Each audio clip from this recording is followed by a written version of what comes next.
All right, fam. Another episode, another day, another blessing, another life, another opportunity, another everything. Welcome back to DLS Wave. You guys want to say hi to the audience? Hello. Hello. All right, so we're here, back to back. All right, so today, new topic for today. As usual, every week we bring you new topics, relevant information that, if you pay attention to, could help you on your quest to travel overseas.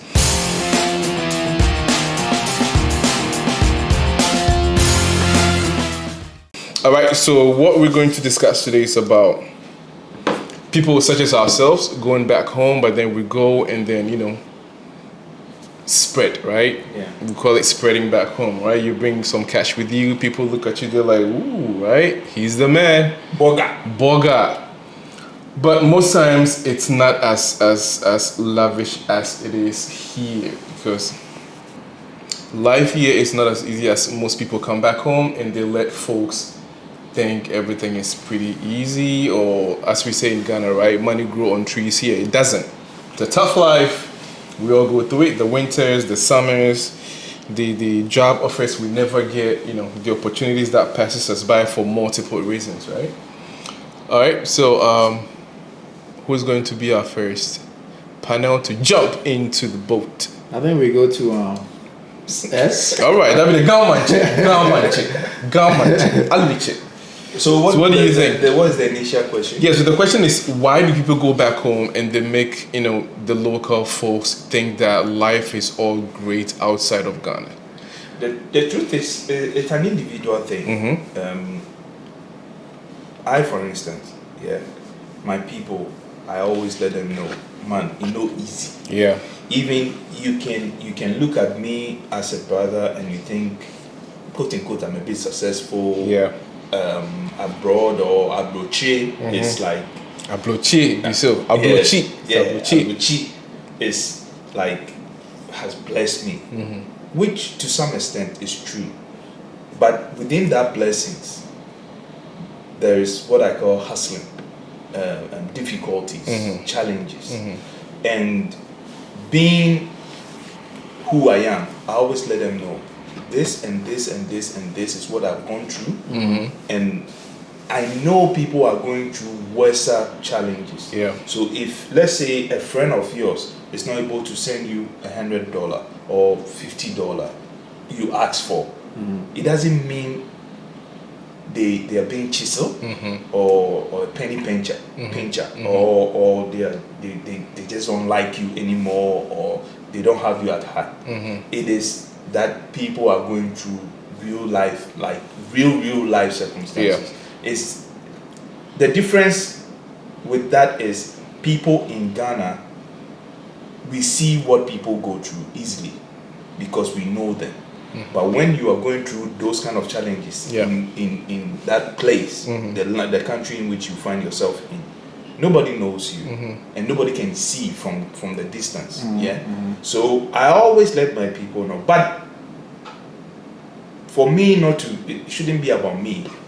There are other people who like fame. Yeah. And there are other people who think, these friends of mine, even if I tell them, they will not believe me. Okay. So I play along. Yeah. You understand? Yeah. So it is very dicey. It depends on the person. There are people who just pretend. They are pretenders. So they will come and pretend like everything he bought and it's not even based on loan and no challenge. Oh, he's doing a good job. I know I have people. I know people who do that. Yeah. But it's an individual thing, if I may say. Okay. And the main reason is just self-ego. I put it on self-ego. Could be. What's your take? Right. I think much of that problem comes from, I would say, the perception of the average Ghanaian or African. Why do I say this? If you, as soon as people know that you are outside the country or you've gone abroad, people immediately change their perception to think that you are suddenly and automatically rich.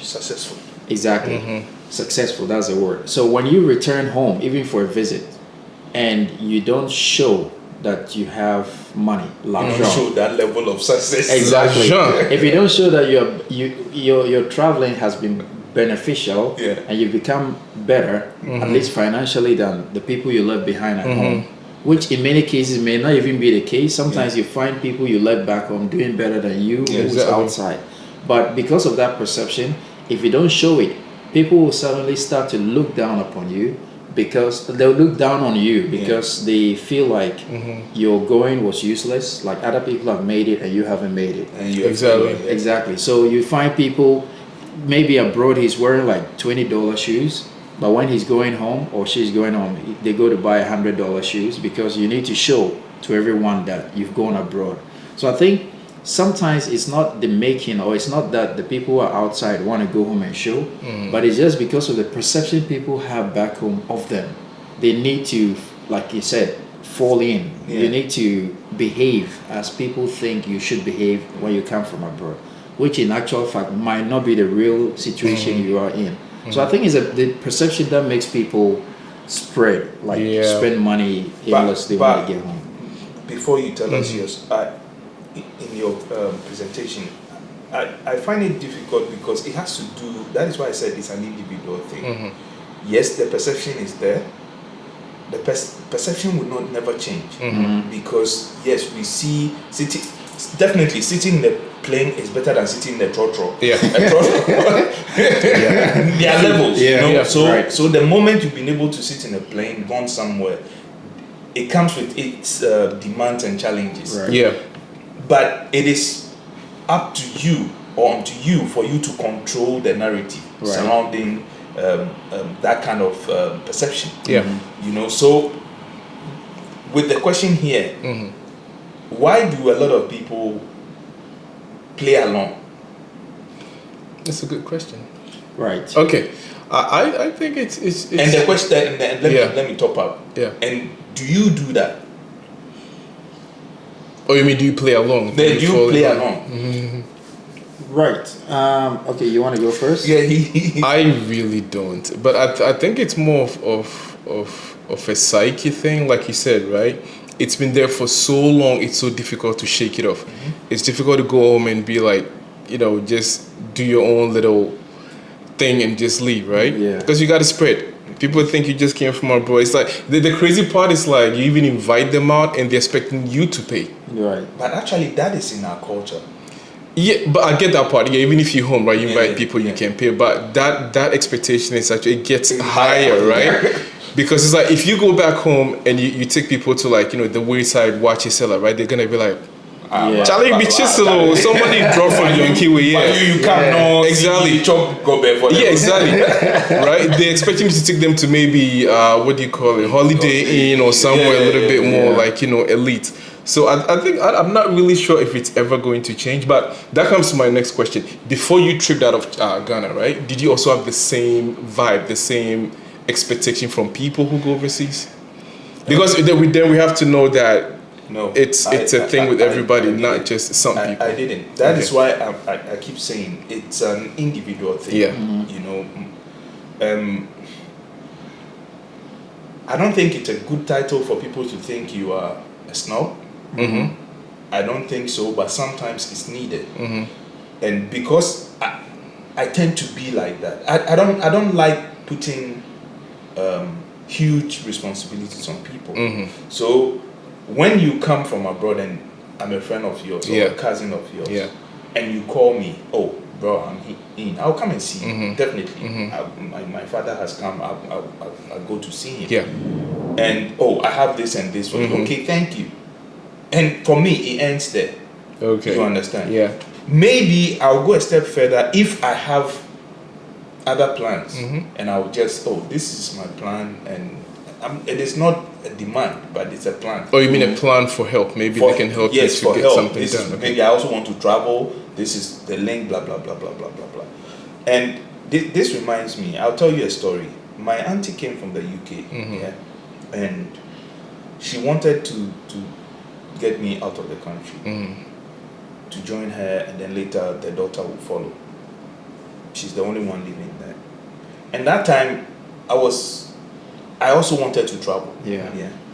So I was working on my deal somewhere. She was also working on the deal for me. And then my deal was ready, so I went ahead with it, but it didn't happen. And then after that, I informed her that, oh, I went in for this deal, and she got annoyed. Yeah, I'll say annoyed, a bit disappointed. Okay. Yeah. And then the deal collapsed, and I was like, I'm fine with it. You understand? I'm fine with it. And since then, I never asked her about that deal. We never talked about that deal. And I've been living my life today. Yeah. But I still talk to her. Yeah, definitely. You understand? Yeah. It is not a demand. It is not. That is why I have a favorite word that I always use: entitlement. When you have those entitlement, you tend to demand more from people. Yeah. So if the wheel is turned, they will do the same to you. Right.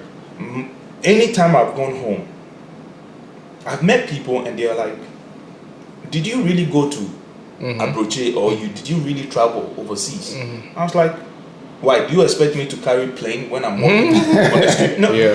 And they're like, "No, you don't behave like shirt. that." I Yeah. said, "That is me. You know me. You know the kind of person I am. Yeah. You know, that's why I tend to think that yes, the demands are there, but you are in charge of your vessel. Yeah? Yeah. So you have to manipulate it the best possible way. So the way you would drive your vessel or sail your vessel, that is how people will look at you.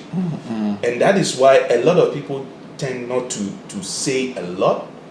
And I'm not saying I come and say everything, but I'll give you the pros and cons. And I'll tell you, yes, if you come in and with the belief that everywhere you travel to, there's something there for you. Yeah. You can get it. But I'll tell you, there are real problems down Yeah, here. I get it. Let me jump in for a bit. That is gonna it prompted me to ask this question. Now, you know, sometimes we say people, but is it because of, like I say, the long-standing tradition of people going back home and giving them that impression? Because when you say entitlement, I don't think it's just natural. People have this sense of entitlement. I think it's something they've seen over a long period of time. Right? Because people come, they behave a certain way, they dress a certain kind of way because they want people to know, I'm not on your level, right? Yeah. I'm like on the top level because I've been overseas. Risky. Yeah. In your presentation, you made mention of wearing a $10 or $20 shoe, but you're going home and you buy something more expensive just to go show You are off. selling yourself at a market you don't need to, because the moment they see you definitely, if I see you entering Louis Vuitton or you come home and you're wearing the best Gucci and stuff, automatically a watch of Gucci or a shoe, I know costs more than $500. You understand? So quickly, I'll put you on that pedestal. level. Yeah, exactly. So we play a huge part in their demands back home. Yeah, they will demand anyways. That is my point. Yeah, but now you see, now there's social media, there is the internet, so people get to see for themselves. But before this period in time, right, we all had the same vibe, right? When you see our uncles and friends come from abroad, we envy them so much because there is so much they bring in that we see ourselves not even dreaming of having. There's a truth to it. Yeah. If I make and I'm wrong, correct me. Yeah. The things they have in abroad, we don't have half of them. You spend fortunes to get a good Nike shoe back home. Yeah. Here you can just walk in and they are doing, or you can go and buy a knockoff, Yeah. and it's still equally better than what they're selling in Canada. Sales even in the exactly. There are times where they do sales. You can go and buy things you love. Yeah, if you've been able to save. So yes. We look at them, we look at people who come because they smell better. They do, the things are here. It is produced here. We don't, it doesn't produce, we don't produce much from our place. Yeah. So yes, we will look at you with the third eye, you know. Okay, we want to have it. And that is why we all want to travel. But you, the one coming from where you went to, you are the one to tell them, not all that glitter is gold. Yeah, that is why they say that. Yeah, but that is where the trick lies. Hold on, let me finish. The thing is, we are all dreamers. So you cannot tell me don't dream. Yeah, but in the process of dreaming, remember that even when you are dreaming about money, sometimes you see people chasing you before you go and meet the money. So there's challenges, and that is my point. I don't have a problem people asking for stuff, but it is the image you will portray to them that they will demand more from you. Right. Yeah, but my thing is the next question is for you, but it's like from a broader spectrum, right? You as an individual, we get your point now, but why do a lot of people exactly what he said? They buy extra nicer stuff, extra expensive stuff. Just to go home for people to see that I'm making it. Right. Because they would definitely not take the t-shirt they were in here back there, right? They buy very brand new stuff. Which I agree with him. It is the demand back home. Yeah, I think it still goes down to the culture, the cultural perception or perspective of people on people who have traveled abroad. Because people, especially those who have never been abroad, they always feel like money grows on trees. As soon as you arrive, you get a job. Exactly. So it's been a cultural perception for so many years, and maybe this thing started with the pioneers, people who travel out of the country. Yeah, maybe in the maybe 90s, they started a trend, late 80s, exactly, early 90s, and made people think that is how it is. So once you travel abroad, culturally you must toe the same line. But also another thing people forget that I want to say is people back home who expect these things from people from returnees. They always forget the fact that all the time you spend outside is actually part of your life you're living. So if you come back home and they expect you to behave in an expensive way, to live an expensive lifestyle, they always forget that, well, when you were living there, you were paying taxes, you were paying bills just like everyone else. So the demand on returnees is unfairly high because people forget that you're wearing all these nice things, but maybe you're just there to impress, but actually they forget that you are paying bills, you paying bills, you pay electricity, you pay rent, everything just like them. So sometimes it's actually a real burden on the returnee than it actually, I mean, I just want to say that people come and they seem happy, but at the back of their minds, they have real problems where they're coming from. Is it a complex? Is it like an inferiority complex that why do I need to make you feel like I've made it or I'm better than you now that I've returned from overseas? Back to the individual thing. So because when you feel the pressure, it is how you handle the pressure. Right. You understand? Listen, like you said, we don't know when it started. The vibe has been created already. We cannot change it. We go and we try to fit in.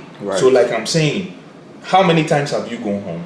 And how many times have you really sat with your brothers? Okay, sometimes you go and spread, but then you do what I call real talk. Right.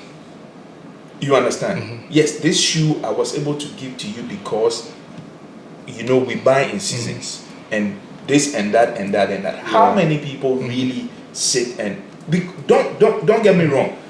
People back home will still look at it and it's like cool, but it's still better than what I have here. So they are just dreaming. They are dreaming.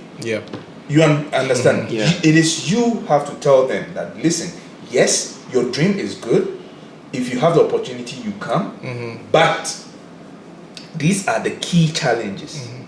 You can wake up one day, you can wake up, or you can go a week without having $10 on you. That is good. Let me chip something in really quick. Because do you think, because there's a lot of disbelief, and I feel like it's just sometimes this idea of people thinking, oh, if it's not that good or if it's not that great, why don't you come back home? Right? So it feels like they feel like you've made it and you don't want them to come and have the same, equal opportunity, right? You're not giving them the or when you're not showing that lifestyle, the they feel like pointers. you've made it and you want to keep it to yourself. That's what I'm saying. I use the same analogy here. If you think Ghana is not good, go to Togo. Yes. Go to Togo. But they'll say, why didn't you go to Togo? I had the opportunity to go to the UK or to US or China.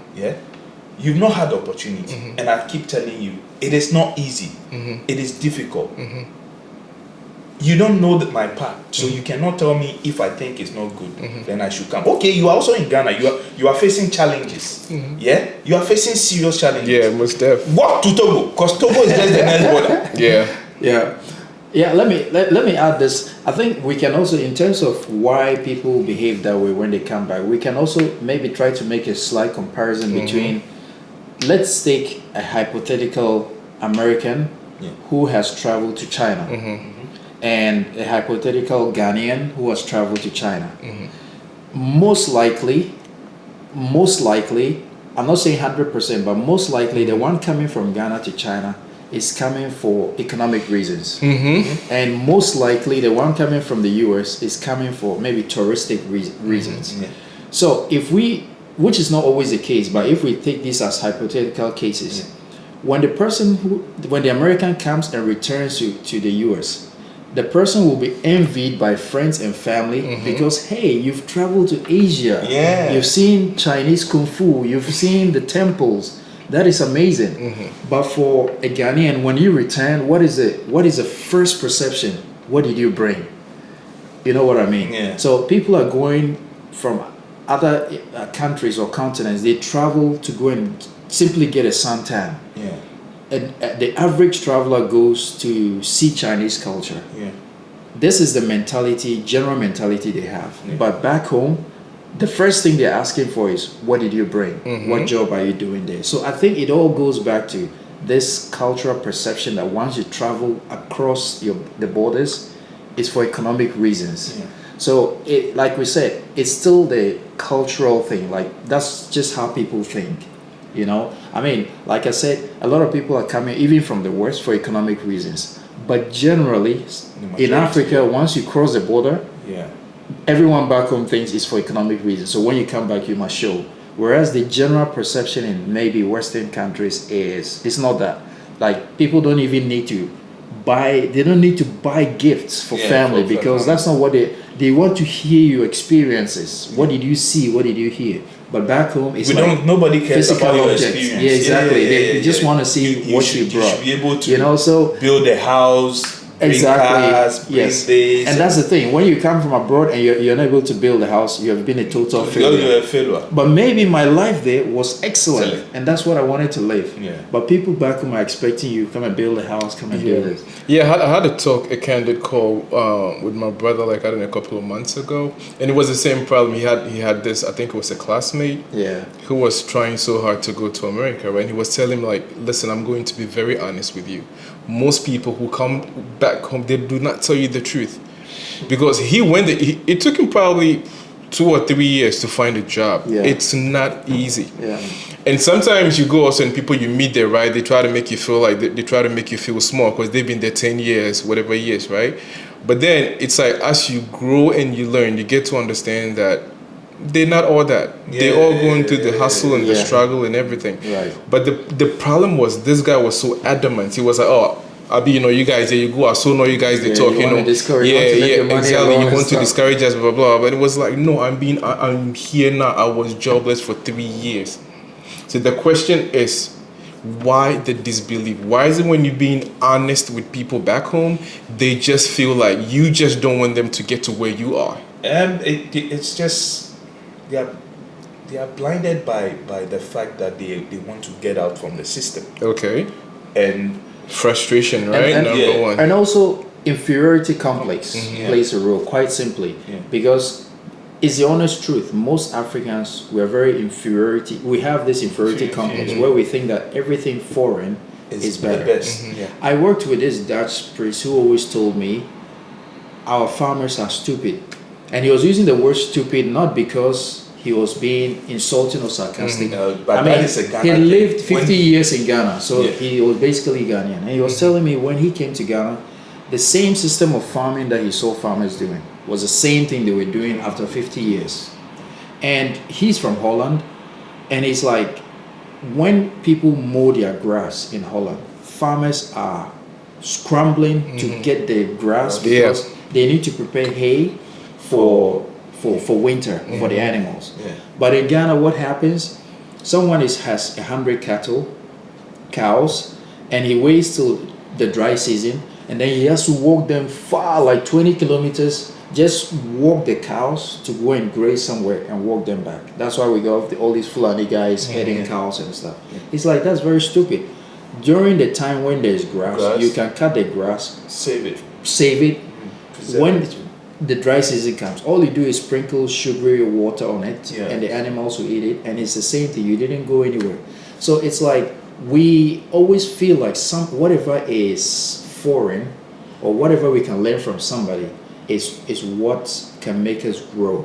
But actually, we have this whatever we're looking for from abroad, we have it locally that we can use. So the perception that anything foreign or anyone who has traveled abroad is coming with something good, it's another thing that hurts, that creates this kind of perception. So it's all about mindset. It's the mindset. It's an individual thing, because yes, you don't actually need a psychic to tell you or to let you think as deep, right? You know. But let me, if I can ask a follow-up question, do we think that, not to go deep, but do we think that slavery has a role to play in that inferiority complex? Sure. Oh, that on a broader and larger scale, yes. Sure. I mean, no doubt. Sure, no doubt. But we just want to narrow it down and limit it down to like just, going back from overseas, like, right? you can see. But that's like a whole other topic to talk about. We don't need to go deep, but if I say one thing, look, if you want to see how slavery has really affected our way of thinking, look at how we employ back home. It is all about power. It's a power struggle. I can change your destiny. Who the hell are you to think that you can change somebody's destiny? But it is because I want to be dominant. And it comes from owning a slave, catching somebody, selling that person. It's all part of it. Right. All right, guys, we can keep talking and talking about this. All right, let's keep going. So, knowing what we know, experiences that we've had, if you go back home, or if you return, or you want to go on a vacation back home, if you get there, would you still look for your bros and your classmates and people that sometimes they would definitely come and want something from you? Would you look for them, or you just lay low, do what you have to do, and then just bounce? I always do, but you mean look for them or lay low? Now? Yeah. If you go back home, do you look for like old classmates, people you haven't been in contact with?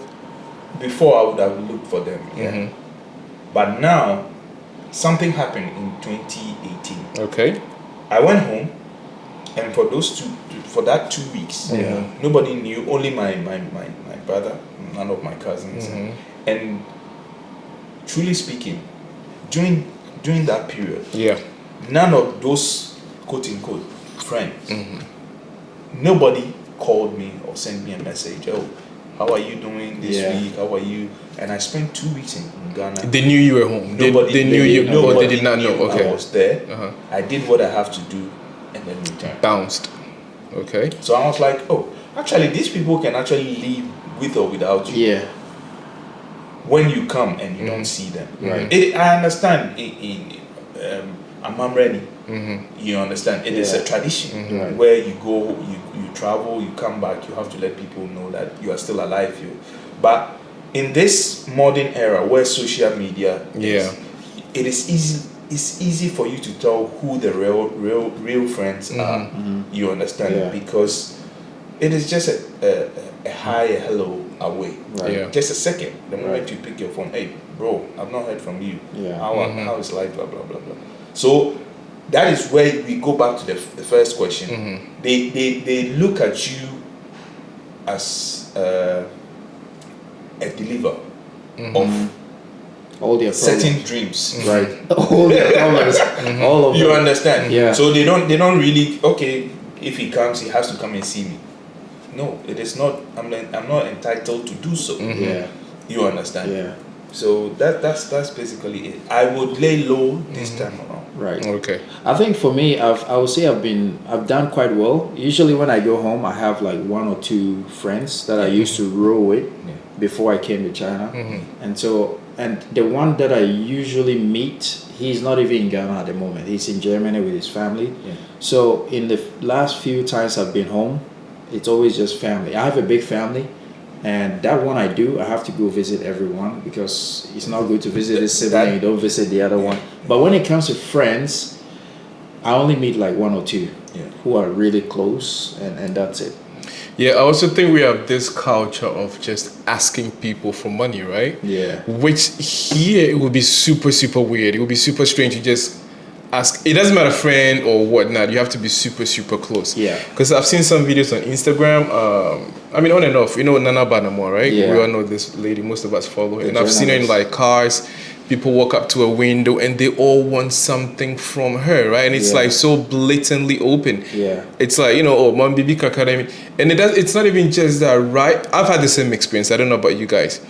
Right from Ghana customs till you get to like your bedroom in Ghana in Accra. It's an open secret. Everybody will ask you for something. Yeah. And that's what makes me a little bit like uncomfortable, because the thing is, do you turn them down or do you just give them something? No, the culture of entitlement does not allow you or you does not allow them or does not stop them from asking because of that culture of entitlement. They believe that They believe it is that their right to it is to their ask, right and where you they must give. first, where the position in which they find themselves, they can screw you up. They have that mentality. Yeah. So it goes back to the question you asked again. It goes, so I'm in a position, I can screw you up, Yeah. like you're traveling. It's kind of like abuse of power. Abuse of power. Yeah. But they would, you do this, blah, blah, Yeah. blah, blah, you know. Yeah, because And that is why yeah. they go like, it is not professional, Yeah. no. But we've lived in that society and we've normalized most of those things. Yeah. You understand? Yeah. So the moment you kind of cross and say, go against the norm, they look at you like, when you go to when you go to abroad and you come back, you guys are stubborn, you don't respect. Yeah, exactly. You know, they tag you. Because it becomes so normalized. Yeah, that it when is you so try to do the right No. thing, you are rather the weird Yeah, one. Yeah, but I watched a little snippet of Michael Jordan and Charles Barkley. They used to be teammates at the Chicago Bulls. Yeah. And it was the same thing. They were going back and forth. They were on Oprah. And Jordan said the same thing. Every time he goes out with his friends, right? Yeah. People automatically expect him to pay. Yeah. And it's like he Because- stopped doing the absolutely, he doesn't do it anymore. Right. Do you know what I mean? Because you have the Yeah. money. Exactly, but what does that really Right. mean, right? If you appreciate the friendship, we go out, we eat. In You are a Ghana- man, I'm a man, right? Ghana- You don't have to look at me or look at my bank account. No, but in Ghana, what is the tree word for like being chiseled? Pepe. Pepe, yeah, Pepe. Oh, Gabi, I dread. Into what again? Into what? You don't give. But you know? also, we have mostly attributed this to cultural perception. What about we look at it from an economic standpoint? Let's take the example, let's compare someone, let's say a Chinese, who comes from, say, Shanghai, one of the big cities. Shanghai is just as developed as New York. Yeah. A Chinese goes to visit New York or the US or Europe or whatever, which are considered developed countries. When he or she returns, what is the family expecting from the person? Not much, because whatever is being sold in the US is probably made in Better China. here, And maybe better here. It's made in China. They see it every day. Why should a Chinese go to the US and buy this microphone? yeah. It's made in China. They can buy it in China. So they actually travel solely for the purpose of tourism. So when the person is returning, nobody expects the person to bring a gift. You can bring something unique, maybe a small souvenir of the Tower of Liberty or whatever. Yeah, that is why. Exactly. But for us, like you said earlier, we don't have much. We don't produce much. So when you travel abroad, everybody is still expecting you to bring even the smallest thing is an amazing gift because we don't have it. They've never but seen in it. Ghana, there is nothing small. No, you don't give any. You don't give small gifts. It has to be you something don't- exactly. You cannot go and give what do you call it? Those times a gift card. Yeah, like a postcard or something. Yeah, you come back from an echo. So as we say, it's It doesn't cultural. happen. It could also be economic because But I think it's more. I think it's more Yeah. culture than economic, because because I have friends. So I have like a guy from Canada. I think you might also know him, Raymond, right? And he Yeah. said the same thing. I mean, he's making good money here, right? Every time he goes back home, he tries to help his brothers out or friends. They're like, nah, we're good. Yeah. Right? You can bring them a gift, maybe I don't know, booze, whatnot. That's a gift. Right. But cash, they don't want it. You know why? Because first and foremost, it's like I'm a man too, right? Yeah. Yeah. And it kind of bruises my ego. It's like Exactly. I'm a man, you're a man. I don't want any handouts from you. I'm but good. where I do agree with him a little bit is the friends I have who have Yeah. or who are doing okay back Yeah. home. Yeah. When I go, they want to Show you love. show me that Yeah. listen, man, Yeah. I'm the boss around here, you Yeah. know. Yeah. Yeah. But those who quote unquote have not really made it. Some But hold on, is that an excuse though to be asking people for money? If you haven't made it, we're not talking about going hungry, right? You haven't made it, maybe you're not successful, but Yeah. you do have, meals 3 times a day or whatever your lifestyle yeah, is, but right? they look at you. You are from Yeah, so that's what I'm saying. That it's become You are more of from a the culture planet thing. called Honestly, sleeping. yeah. Yeah, but that's something. It's become a thing more of a culture thing. It's like it's okay for anybody to expect something from you just because you're coming back from overseas. Yeah, it's Do that's we what I have said. to- We've normalized it. Yeah, Most of the things that we are talking about, it's normal. yeah, It's not. Yes, when you think about it, some of the things it shouldn't be because you don't actually owe anybody anything. Yeah. But But because society has years, we don't know when it started, Yeah. has normalized it. When you try to go against the grain. against Yeah, the norm, yeah, you are tagged, yeah. Right. and that tag will be there for the rest of your life. Yeah. Because nobody will go, even those who you've really supported. Yeah. Just a few of them would come to your defense and say, "Oh, Right. he's not really like that." And then the people will tell like, "But you pay what they do give." Yeah. Right. You understand? Yeah. For we there, we know they exist. We know that. So it is. But I think the perception, to be fair, the perception is gradually changing, especially for the educated people. So my family, for instance, nobody will ask me for anything. Usually before, when I went home, I would buy gifts for everyone. But even in recent times, my brothers have been telling me, when you're coming, just you have a family, we understand. You don't need to buy anything. Most of the things you can buy in China, now we have them here. So when you're coming, just come. There's no But is that different because process. your brother is successful? That's what Exactly. It's because they're educated and Yeah. they've traveled, they understand this And now. the But the friends other have word the a problem. bit successful. Right. A bit successful.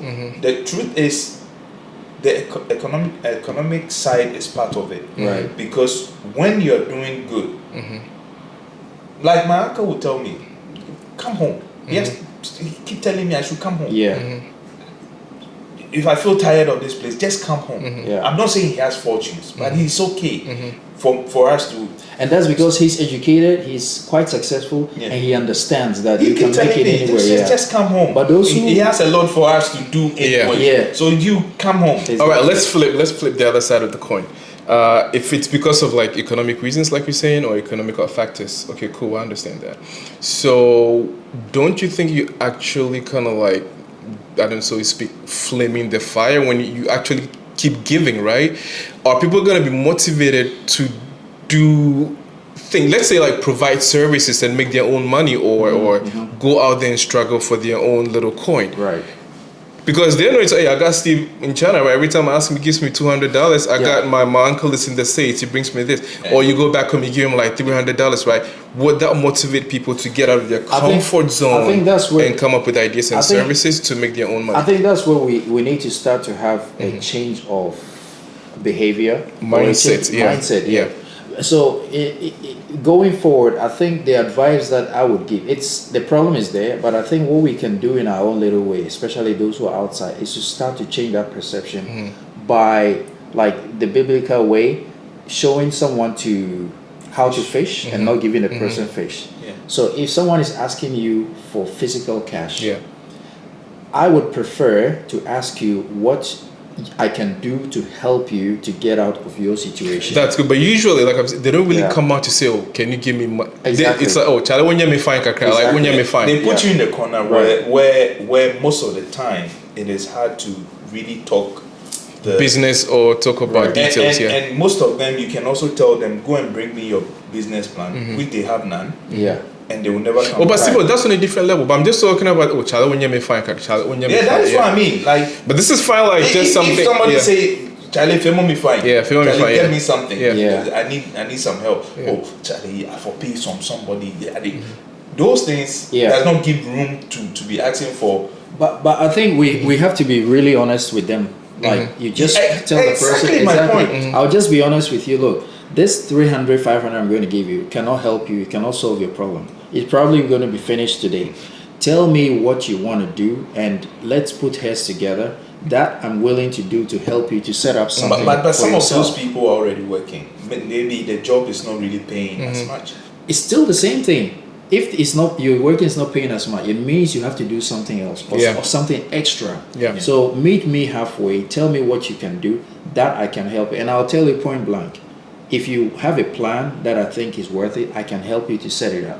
But this little, that, it's not going to help you. I think we have to spearhead that change of mindset. Yeah, but I think that's the whole other level of Yeah, conversation. it's another conversation, but it still goes back. So now, you the individual, so it's an individual thing. When you go back home and people put certain demands on you or expectation, Yeah. you have to master that expectation. Handle it in the way Right. they have to you know your truth. Right. So you have to part away. This is my truth. Right. You either take it or go and swim in the last. Or like you're saying, you find you find a smart way. Like the person who is working, maybe he even works in a bank, and he's like, Charlie, flow me something. And you tell them, Charlie, you the job already. How about you come up with a plan? Make we do something. You know you can. And also another person you will see really needs the cash urgently. That one you can help. But someone who is already working, you can use some other way. Charlie, bring some we have business to do ideas. this. Stop talking about. We have to do this other topic because that coming up with a plan or a business plan has its own story. Oh yeah, it has it. and Yeah. its own experience. But the thing is, like, how many people? Laziness. Exactly I don't right. wanna sit Exactly. down Even and- how many people have this concept of a business plan, right? So yeah. no, but even that business plan, they will come Yeah. and set you up for failure. Yeah. Right. You Yeah. understand? And when we say business plan, some people will think it's that old way of having a business plan. Oh, yeah, like yeah. Structure, the heading is this. No, you have the idea and you set up how you want to achieve If it. you It's can as come simple up with as that. something that at the end of the month, you even get, let's say, 500 Ghana, Right. yeah, where you will not call me to ask for that 500 Ghana, Right, exactly. then you've achieved something. Exactly, Yeah. yes. But it is all it's the mindset. Yep. So that comes to my last question because we need to wrap it up. Yeah. That goes way back to this mantra or motto or whatever we grew up with, that if persuasion fails, force must be applied. So in this case, should you just turn people down flat? No, I got nothing for you. You should be true to yourself. For me, that is my principle. I have to be true to myself. I will not turn you down, but No, I'm when just you- talking about in a casual way. Oh, Steve Charlie, yeah, me fine. no, Charlie, there are me times. fine. There are times. Yeah. There are times you have to intentionally disappoint people, and then at some point you have to tell them, listen, this is my position, and that is the truth. I don't owe you any explanation. Don't forget that. I don't owe you any explanation, because if I do, I'll probably not be in the country I am. You understand? So my point is, when you come to me for help and I'm ready to do it, I say, okay, this is what I have. Right? If I can't, I cannot. All right. So the And favor me fine is just no. Or Favor me fine. It depends on if you are going to use the fine to drink accommodation. oh yeah, like some Charlie, give me some stuff. Okay, I don't have, Okay. but I'll put it in my future plans. So you'll be there where when you least expected somebody would do you fine. Yeah. Yeah, and I'll do you fine. I said, Okay. oh, Charlie, Yeah. this week I get this thing for you. Just take it. Right. You understand? Right. So I will not let you control me. I control my own. So in no way, shape, or form is it okay to ask somebody openly. It's okay for me. I don't mind. I use the word friends and brothers. So it's okay to say, oh, my brother, listen, I'm in this hole. I need you to sort me out to get out of this hole. It's okay. It's part of. That is why we all grow. You know, I've eaten somebody's banku or some time because I didn't have. Yeah. So I don't have a problem. But I have to control that so that it will not be overboard. Then you think, oh, every time. Yeah. No. Yeah, I mean, I get it from Steve's point, but I'm bringing it very, very, very lower to a very casual standpoint. As in, oh, Charlie, get me fine, do me fine small. Not because of you got problems or tuition to pay or hospital. Yeah, but how many times do you go around doing fine? Yeah, but that's what I'm trying to ask him. Like, so do you blatantly say no, Charlie, no more fine? I think, or you just all right, some 10 cities and you just walk. Yeah, I mean, you get that's what way. I was going to say. That I think depending on your relationship with the person, you find they're expecting something really fine, 200-300 something. Yeah. But you can just, I think in that situation, if it's a friend or casually, Yeah. I'll just be like, Charlie, I came with a plan. Everything is already planned up. I have the plan to do this and this and that. So unless I finish with those things, then I don't think I can. But here's some 20 cities, just get some beer or something, and let's talk later, something like that. I think we have to find smart ways of, because if you blatantly say no, the person might never even talk to you again. They will think that, oh, this guy, you traveled abroad and you become too annoying. But I think you have to explain, find something to say, like, I came for a business purpose and everything is dito calculated. So just some 20 cities, make a finish. I finish up. We could talk about some business or something. All right, folks. So, comment, like, share it. So I think the bottom line is, if there's a genuine reason, right, that you need help, you have a business idea, I don't know, medical problems, your kids' tuition, as we say in Ghana, school fees, right? I think those are like really good reasons for people to help you out. Yeah. That is if they can and if they're capable. But the hear me fine, do me fine thing, I feel like it gets a little overboard too much. It puts too much pressure on people. Exactly. Because we all got our problems. I mean, you could see somebody in a Bentley or Mercedes, whatever, C-Class. It doesn't mean they don't have problems. So sometimes people turn you down saying no. It's not everybody can say no, right? Yeah. And sometimes people might do it just out of the pressure and the fear of being tagged.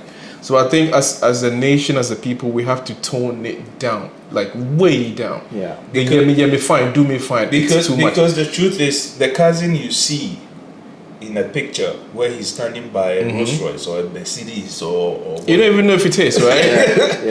And we live in the age of the internet. Even if it's for him or her, probably paying. Yeah. Right. Not finished. Yeah, and he's got a credit line. And also, Credit, and also, finally, let's not forget that the person living abroad is living a life. Yes. The 3, 4, 5 they have years, commitment, they have responsibilities, they have bills, they have their family right? to take care of, just like you. Yeah. So it's not like the person saved all their money and they just brought it back to Ghana. And I was about to ask the same question. I mean, think about if it was flipped on the other side, and then we keep asking, like, Charlie, fame me fine. Every time we see you, we come back home. Oh, Charlie, take me here. Charlie, Charlie, do me fine. How would you feel, right? Yeah. It would be like extremely like, exactly uncomfortable. Like if I see you all the time, because I don't know your pocket. Maybe you have more money than I do, right? Yeah. I don't know that. There are people back the same way you don't know my pocket. Exactly. So I don't know why you think it's okay to be asking me all the time, because I mean, like you just said, coming back, I mean, think about a flight ticket. How much is a flight ticket? Right? Nobody helped you do it. So it's all on you. So we come home sometimes to rest, right? Yeah. To see family, to chill. Before we wrap we don't up, need the extra pressure. All right, let's go. We shouldn't go by adding this to it. They always say, "Oh, when are you coming home?" Yeah. Let me tell you the answers I've given to it. My cousins, if they see this video, they know. I always tell them, I don't blame you people.